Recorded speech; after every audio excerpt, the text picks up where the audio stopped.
今天想和大家聊聊周星驰和一个叫娟妹的女生的故事。说实话，我在查资料的时候，好几次都觉得被人揍了两拳的感觉。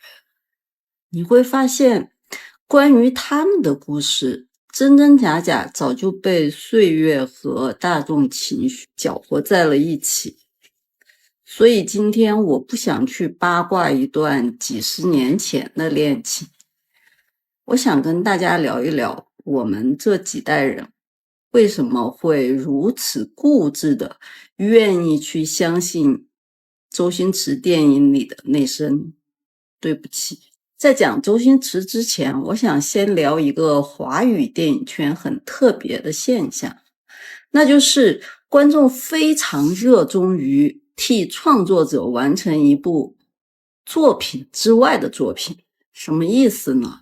我们爱的不只是荧幕上的那个故事，我们更着迷于用创作者的人生碎片去拼凑出一个更宏大、更悲情的故事。尤其是对周星驰，观众的情感投射里有一种近乎偏执的还债叙事，因为我们看了他太多的喜剧，笑得太大声了，所以我们潜意识里总觉得那个让我们笑的人背地里一定很孤独，很多遗憾。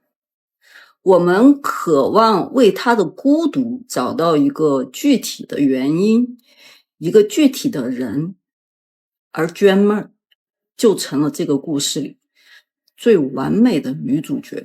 我们先来还原那些真实发生过的、没有被加工过的片段。1989年，周星驰和罗慧娟因为拍《盖世豪侠》因戏生情，开始了长达3年的地下恋。那时候他还是星仔，一个刚刚崭露头角的年轻人。他有动过结婚的念头。90年的一个晚上，他和刘镇伟坐在红磡体育馆，正是拍赌圣的那段时间。他开口，刘镇伟问怎么了？刘镇伟一眼看向他的眼神，心里暗道糟了，应该是感情出状况了。周星驰说我想结婚。刘镇伟很意外，什么？你想结婚？不是开玩笑吧？你最爱的一直是自己，你怎么会想结婚呢？周星驰说你别这样，我是认真的，我想结婚的。刘镇伟接着说好，如果你真有这个想法，一定要考虑清楚。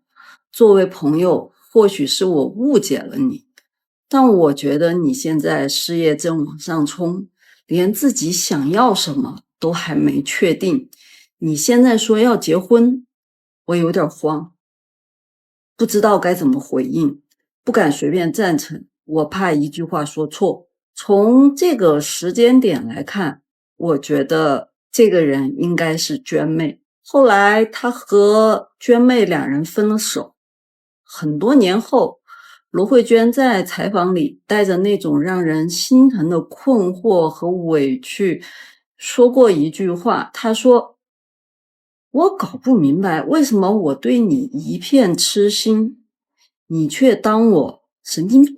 她没有指名道姓，但所有人都知道她在说什么。她在感慨自己那份不被理解的深情。神经病这3个字像一根刺扎在了她心里，也扎在了很多观众的心里。关于娟妹后来的事，就像一部错位的悲剧。97年亚洲金融风暴，她名下的几处物业缩水变成负资产，险些破产。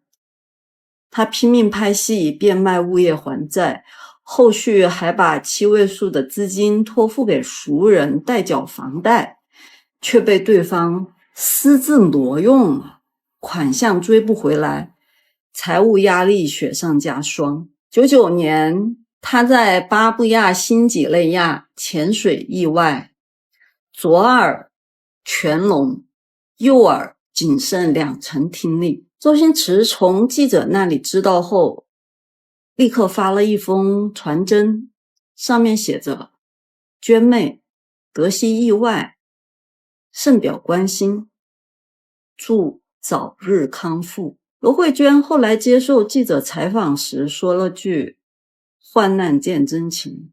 没错，沟通载体是传真，不是短信。这句话是他受访时对外的感慨，并非直接回复周星驰，但这已经是他们之间在公众视野里为数不多的温情互动了。再后来，05年因为耳聋的问题，娟妹患上了严重的抑郁。07年抑郁急性发作，10多天不吃不喝，靠信仰撑了过去。08年和认识多年的男友结婚，2010年确诊了3期胰脏癌，2012年6月30号在新加坡离世，终年45岁。周星驰没有出席葬礼，只送了一个花圈。如果故事只到这儿，那它只是一个令人唏嘘的悲剧。但真正让这个故事从往事变成传奇的是周星驰接下来的动作。然后呢，他拍了一部电影《西游降魔篇》。电影里舒淇演的段小姐拉着文章演的唐僧，一脸憧憬地说：我想要找个如意郎君，跟他一起组织家庭，生个小宝贝，然后简简单单的过生活。唐僧回了他3个字：神经病啊！那一瞬间，荧幕内外时空仿佛重叠了，无数观众在黑暗的电影院里，心里恐怕都有那声咯噔一响吧。因为我们都知道，这3个字他让另一个男人在电影里替他讲了出来。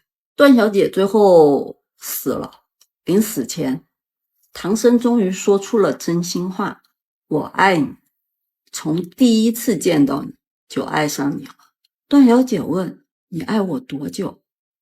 唐僧说：1000年，10000年。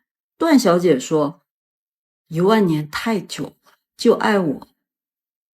现在看过《大话西游》的人都知道，那里面的台词是：如果要在这份爱上加个期限，我希望是10000年。而这一步，他把宣发海报的 slogan 改成了10000年太久，只争朝夕。这个互文成为无数影迷解读的核心。周星驰拍这部电影的时候，离罗慧娟确诊癌症已经过去了1年多，上映时娟妹已经离世了。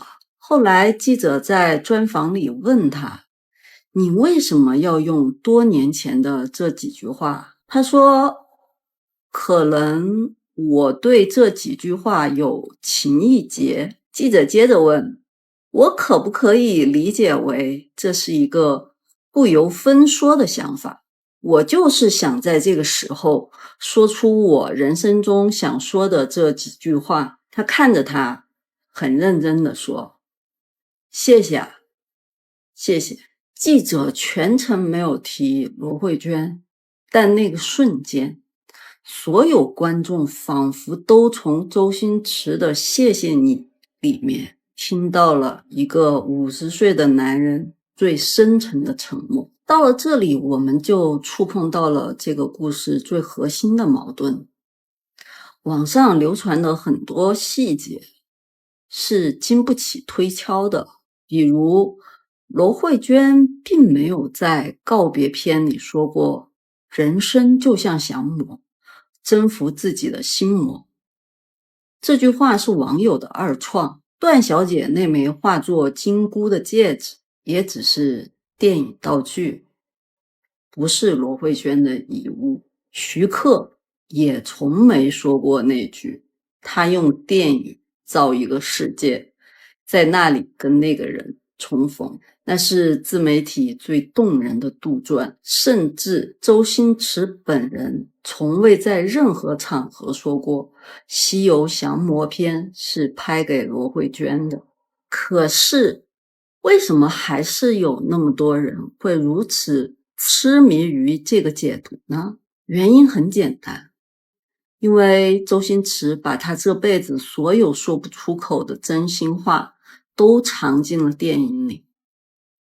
他说过自己是一个想东西想得太快，别人跟不上的人，经历过太多误解，从被骂忘恩负义到成为什么片场暴君，他几乎不辩解，唯独在电影里，他一遍又一遍地重复着当年的情景。这种行为和现实之间巨大的反差，就像一个谜题，摆在了所有人的面前，而我们这些观众是在替他完成那句他可能永远无法在现实中说出口的道歉。我们不是在八卦他的私生活，我们是在解剖我们自己，因为我们每个人心里可能都有一句来不及说的话，一个来不及好好告别的人。所以当我们在荧幕上看到唐僧说出那句神经病的时候，当我们听到段小姐那句10000年太久的时候，我们被打动的不是八卦，而是一种巨大的共同的人生遗憾。它被称为遗憾美学。周星驰把他一生的孤独和悔恨变成了一个美学的符号。我们迷恋的也不是那个真实的作为个体的周星驰，而是我们自己投射在他身上的那个关于错失、关于告别、关于如果当初的永恒的叹息。所以回到最开始的问题，你问我为什么这个一辈子让我笑让我哭的男人会让如此迷恋，我想说是因为他把所有的喜剧都给了这个世界，却把唯一的悲剧的留白留给了那个再也听不见的人。我们迷恋的也许根本不是一段八卦，而是在他电影里看到了那个同样笨拙、同样开不了口、同样以为还有10000年的自己。那么大伙儿有没有一句话像一根刺一样扎在别人心里，或者扎在自己心里？你以为的来日方长，你以为还有机会，但有些话你以为是句号，其实是墓碑。有没有那么一个人让你终于明白10000年真的太久了？我们下期聊。